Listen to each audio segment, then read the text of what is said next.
I also see the Pokemon Direct. Should I make a video? So here I am, and it's time to make my Pokemon video because that's what the world needs, right? Is another Pokemon video. So I want to show that I'm cool, I'm hip. You know, my history with Pokemon kind of goes right around the time when the first one came out. I wanted that thing so bad. I don't even remember who I saw. I saw somebody playing it, and me and my brother, we both wanted it. And the Game Boy Pocket was like the newest thing at that time. It had probably just come out maybe in the past 6 months or something like that. So my mom was nice enough to bring us to the store, and she basically got a whole bunch of stuff along with like, you know, school clothes and like a whole bunch of like going back to school stuff. And she put all this stuff on layaway because, you know, that's kind of how we do it in the hood. And while I wasn't poor, I did grow up in a sort of project area. And anyway, that was a great place to grow up, actually. You know, I had a lot of friends, had a great, you know, sense of community between all the kids. There was at one point at least 30 of us, and we used to just ride around and basically own this project place. And we'd be riding our bikes all day. We'd be playing video games. We'd go from one house to the next. Those were great times. I really miss it. Now I'm just old and I don't have any friends anymore. But back in those days, you know, that's how it was. So anyways, my mom put all this stuff on layaway. She put some money on it, and it was basically that, you know, in the next couple weeks or in a month or whatever, we were going to go and basically, you know, she was going to pay it off, and then we were going to go and pick up all this stuff. And I'll never forget this. It was the same day my mom got a scratch ticket, and she won $400 like an hour after we had just been at the local Kmart and or at the local Walmart and put this stuff on layaway. So she cashed it, and we basically went right back, and she basically bought us both a Game Boy Pocket, and I got Pokemon Red and my brother got Pokemon Blue. And we basically played that thing for the rest of the summer and going into school and all that. Spent hours and hours and hours, played the game, beat it, played the game again, beat it, played the game again, beat it. We'd just be outside just playing Game Boy all day in the sun. It feels like it was such a long period of time, but that was maybe only for that end of that summer and going into that winter. That summer was just full of Pokemon cards. Pokemon cards had just come out. We had a local card shop that was called the Shoebox, and we would go down there once every couple days, and then the craze was really picking up. I mean, anytime you went into the store, it was only the size of maybe this bedroom, which isn't really that big. It's maybe 15 feet going that way and about 8 feet wide. And this place was tiny. It just had like a tiny glass counter. And he sold some Magic stuff. He sold some baseball cards. You know, he had like some Sammy Sosas and some Mark McGuire's at the time because, you know, that was like the summer of like 97, 98 when Mark McGuire, you know, when he was going for the home run streak. And, you know, I still have a clipping from a newspaper that was like a poster that I had cut out and put on my wall. I have that somewhere. But regardless, we used to go there pretty much every single day at the end of the summer. By the end of that summer, we went there every single day, and there would just be 30, 40 kids in the store at all times. You couldn't walk through the door without people coming out. You couldn't go in without there being people in there. There'd be people out on the streets, and it was right next door to a hot dog and hamburger joint that's still down there, actually. And the store has since, over the past 20 years, turned into this and that and a storage room, and now it's a haircut place. But that's where we went for our Pokemon cards, and we went there every single day and just bought them up, bought them up, bought them up. It was ridiculous. So anyways, I want to show that I'm cool, that I have some Pokemon stuff too. You know, I still have all my collection, all my friends from those times.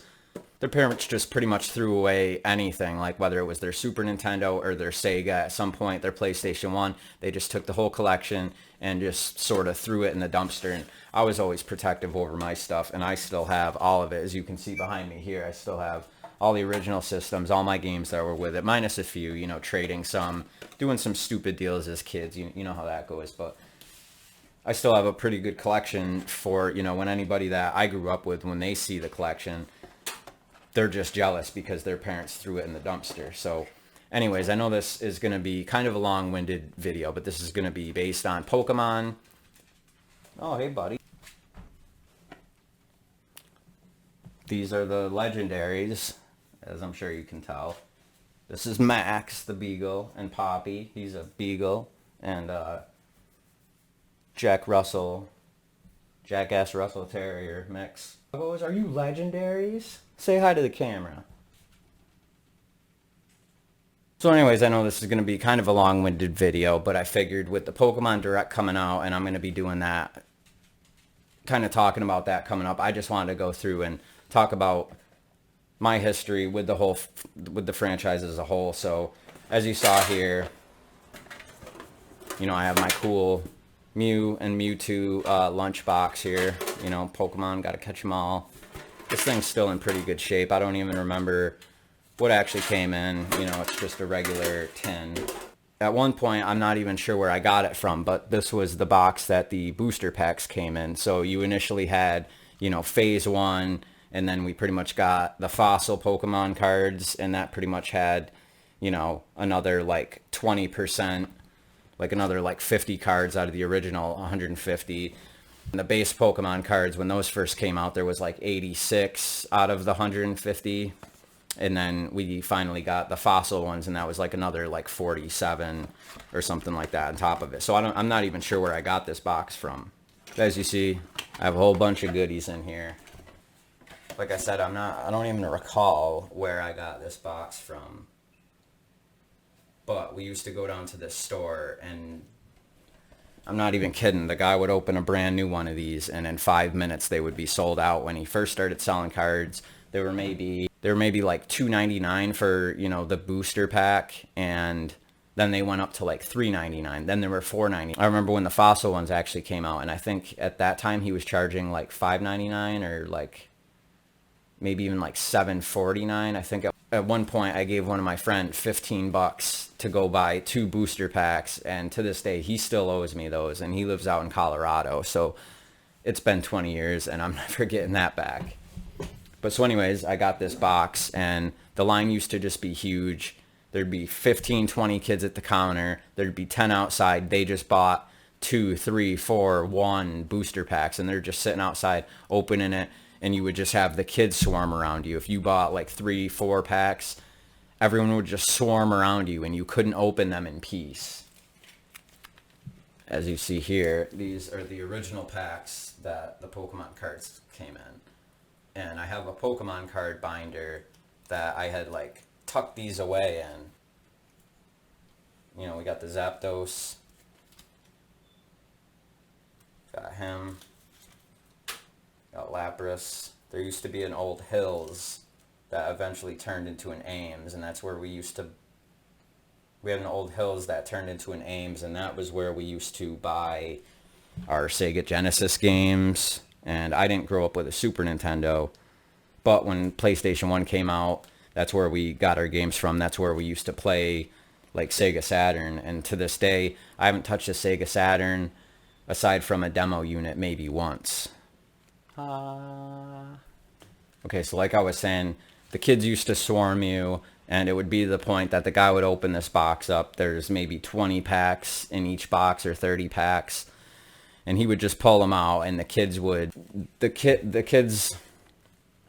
it was so ridiculous. It was such a phenomenon. It was insane. Like, you had to be there at the time. I don't know how it was in other cities or where you got them, if you just got them from, you know, your corner market or like your convenience store or the Walmart. But around where I am and around where I grew up, you could only go to that one shop, and that was the only place that had it. And that place closed down after like maybe 2 years, and the fad died out, and he continued to sell like magic cards and stuff, and then the place just went out because the Pokemon cards just kind of stopped selling. The original 151 were out. He was selling like Japanese cards.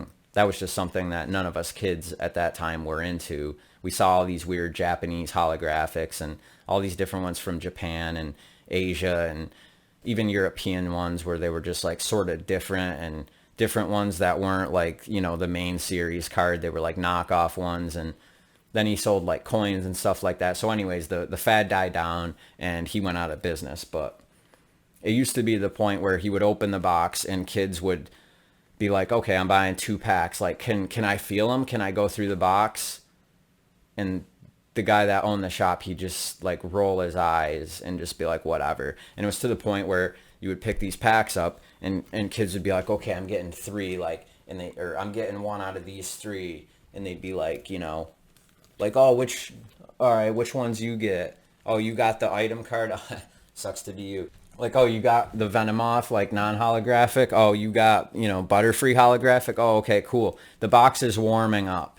That's what people would say. Everyone was trying to get the Charizard card, and they would pick out packs and go, oh, do you think it's warming up? And the shopkeeper would just roll his eyes, like, as if somehow it was rigged, or he had control over how many Charizards came in a box, or however many boxes he got, and what the chances actually was. Because, I mean, call it what you like, but now we deal with loot boxes and stuff. But that was actually gambling. Like, we were down there like crackheads, like, I want to get the Charizard.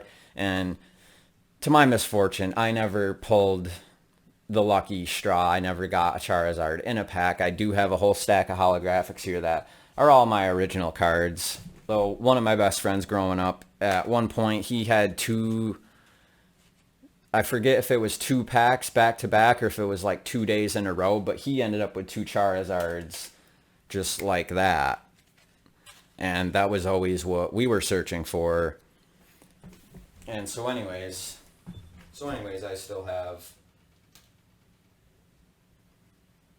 I still kept all my cards, you know, Clefable, Ninetales, Lapras, Dragonite, Graphic. This is Raichu, Ninetales, Vaporeon, Clefairy, you know, Flareon, non-holic. Still have, it was like a Pokemon collector, like trading card game tips, you know, Nidoking, Venusaur, Hitmonchan, you know, a couple Gyarados, Mewtwo, another Gyarados. The Pikachu first edition, which came with a magazine that I...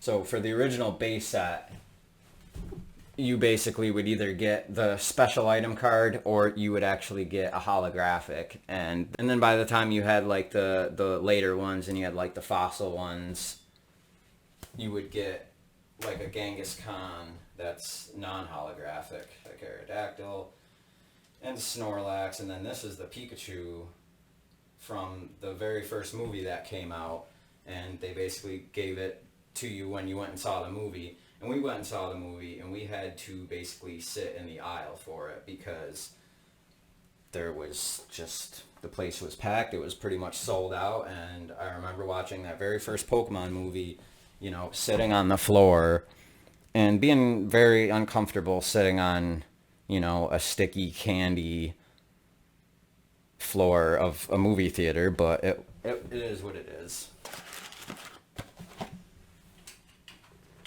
So that's just the first round of goodies. You know, we also had a guy, he was basically a wrestling coach for our middle school, and he used to like cut our hairs. And back when Napster was a thing, he used to burn everybody's CDs, even with swear words. And he would come up to the neighborhood, and he knew us kids, and, you know, he would cut our hair, and, you know, he did a good job. He wanted everyone to have like the wrestling kind of like shaved head and like buzz cut and kind of military style. And he ended up dying not shortly after. He had cancer, but anyways, regardless of that, he's the one that get rid of the bowl cut when I was like 11, maybe 12. And so God bless him for that, because I did have a towhead, bleach blonde, natural bleach blonde, you know, as bright as the sun, 90's Dorito, Mountain Dew, Nickelodeon, you know, bowl cut.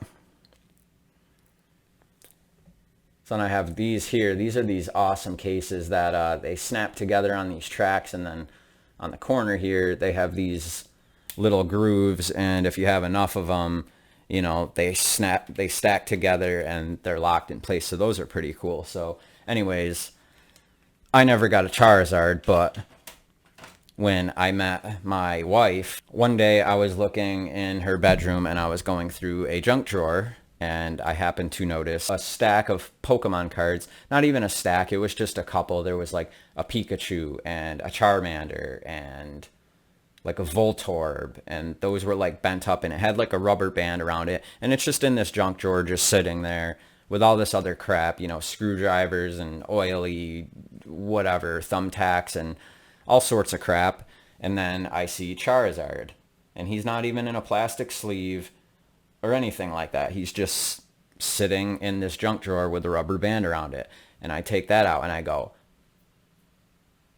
I've been trying to get one of these for 20 years. Like, I spent hundreds and hundreds of, not my money, but my parents' money on Pokemon cards that one summer trying to get it. And you have one just sitting in your drawer and no protector with a rubber band around. It's not even in a drawer. It's not even in a book. It's not even in its own secret, like, little shoebox or something. Like, it's just sitting in a junk drawer. And somehow I pulled it out and it's in amazing shape. It wasn't bent. It wasn't anything. And I told my girl, I was like, it's mine now. And she's like, oh, no, it's not. That's still mine. And I'm like, it's not. That's illegal to just have that sitting in a drawer like that. So I'm taking it. I'm putting it in a sleeve and then putting it in this case that I had in mind, the ones that lock together.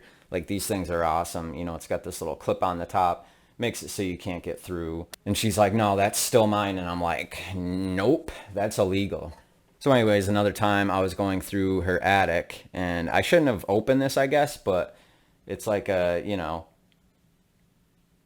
Pokemon Pikachu 2, and this thing had just been sitting in an attic with the little plastic tab shoved in it for 20 years, and I found it and just basically opened it because I wanted to see, you know, what it was, and I probably should have just left it boxed, but whatever.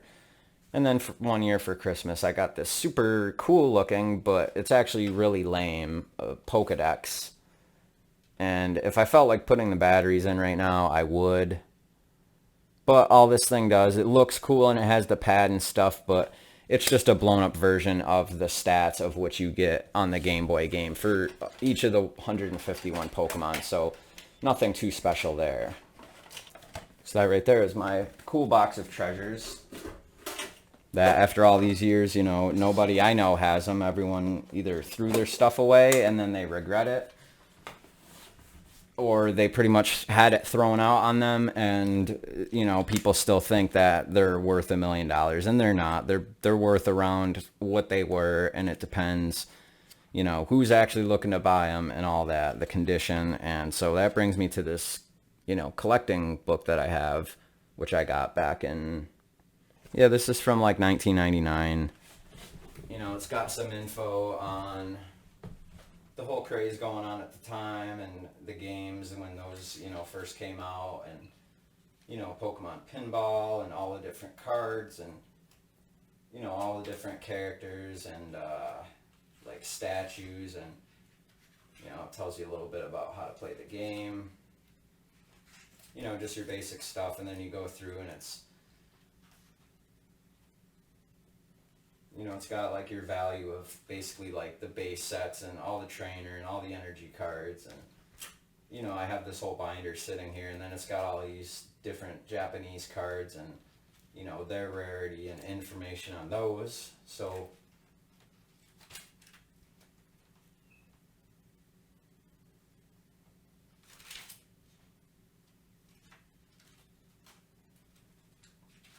and then just some info on, you know, different brands, tops, other Japanese cards, gym leaders, you know. It's a collector's value guide. So then I also have this little binder here, which, I don't know, I forget where I got some of these cards. These are like cheap, like Topps cards, where I forget, I think somebody gave like a bunch of them to me, and then some of these ones I think had come from Burger King, which at one point, and I still have them, they basically put out, I think, like 60 different Pokemon, and they basically came in this little Pokeball keychain, and then inside was either like, I remember there was like a Magneton like top, so he's a ball and he's got the little magnets, and you have to hold it on its side and kind of rev up the little spinner, and then he spins around. Or it would be like a little plush Pikachu, or some of them did different things. I looked them up on eBay and I hadn't seen them in forever, but I do have them in a box at my mom's. somewhere. So maybe I'll have to get those someday. And so now we're to the point where, like I said, you go and get a Happy Meal, and basically just, last year for when, Pokemon Eevee and Pikachu Let's Go came out, we get a holographic card in a, $4 Happy Meal, which I wish when I bought the booster packs back in the day, I at least got something with it. So, like I said, here's my Duelist Jungle Fever magazine. And so despite everyone having their Pokemon cards thrown out, I kept my binder here. I have just cards and cards and cards, and most of them are several or dozen thick, like in terms of the actual piles. I have a couple like weird, like this Cubone. I think he came from McDonald's too. I don't even remember.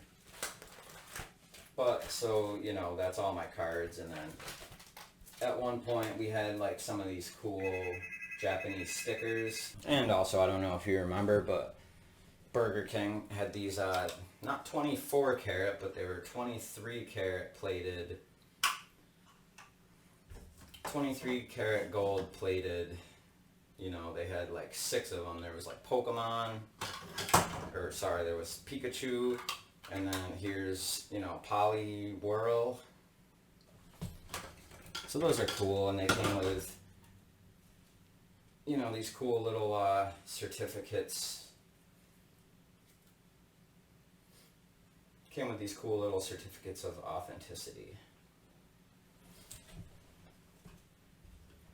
So those are pretty cool.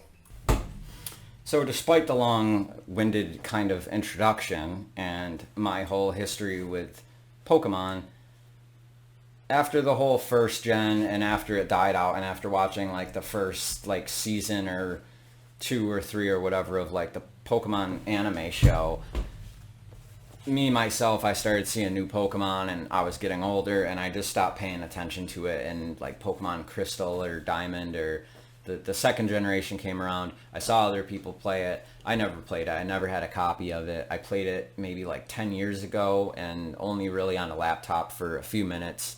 Just kind of emulated it, ran around a little bit, played a little bit of it also on my friend's Game Boy at one point, and that was years ago. So I never played that.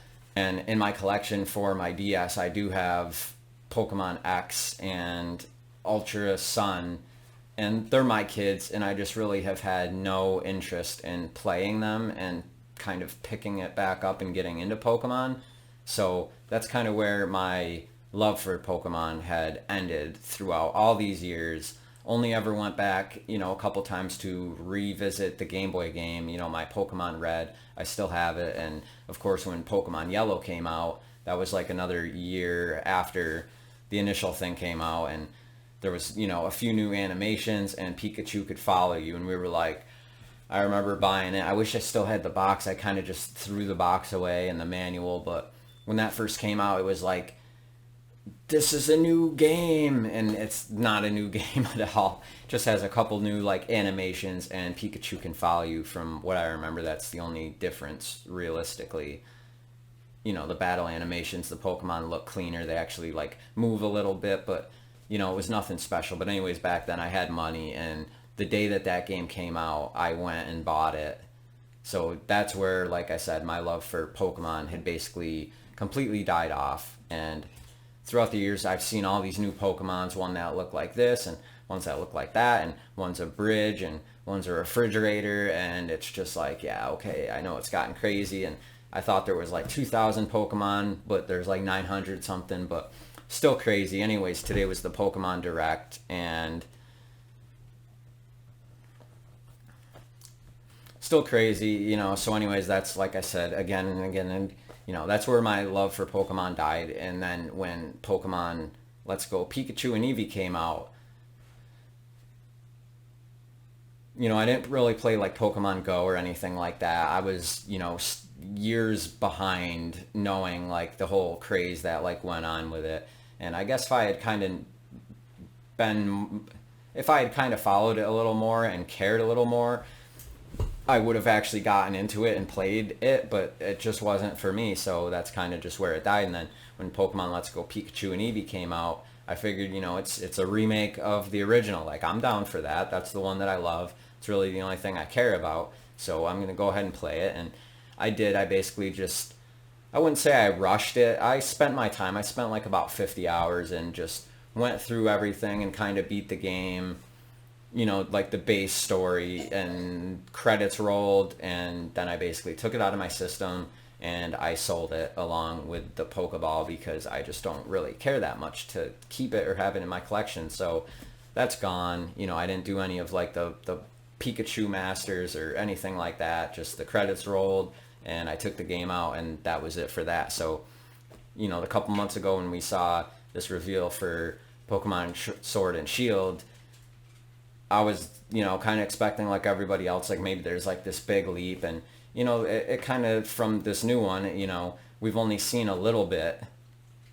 That first direct only showed us a little bit. It gave us some names, you know, it sort of showed us some of the world, and they kept it short and sweet kind of for a reason. Like, even though it was 15 minutes, they didn't really show that much. A little bit more talking than actually showing, and, you know, they kind of just broke it down and gave us the starting Pokemon. So at this point, this new one came out today, and I wasn't going to rush to make a video. I've kind of just been sitting around and kind of just thinking about it on and off all day long, and all these videos came out, and, you know, everyone's excited for it. Everyone's had their piece on it, but I didn't want to rush and make a video. I kind of leave that to everybody else to do because they kind of don't sit on it and think about it. They come up with questions later, and it's all about the views. So I just figured I won't make a video, and I've only rewatched the direct once, so I've kind of just been thinking about it, and so now I kind of just want to give my thoughts on that. So that's just my long-winded video on my experience with Pokemon and the franchise, and I was gonna try to put my summation of the direct and my thoughts and kind of go over it in this video, but it's run on too long, so that's going to be in the next part. If you have anything to share about growing up with Pokemon and the cards and just the craziness that was the phenomenon of Pokemon when it first started in the 90s, if you were around, you know, let me know down in the comments below, and I will be putting up a second video talking more about this. Hey. Talking about this Pokemon Sword and Shield Direct. So if you're new to the channel, hit subscribe for my puppy, hit the like button, and if you didn't like it, then, you know, do what you gotta do, and I'll see you in part 2.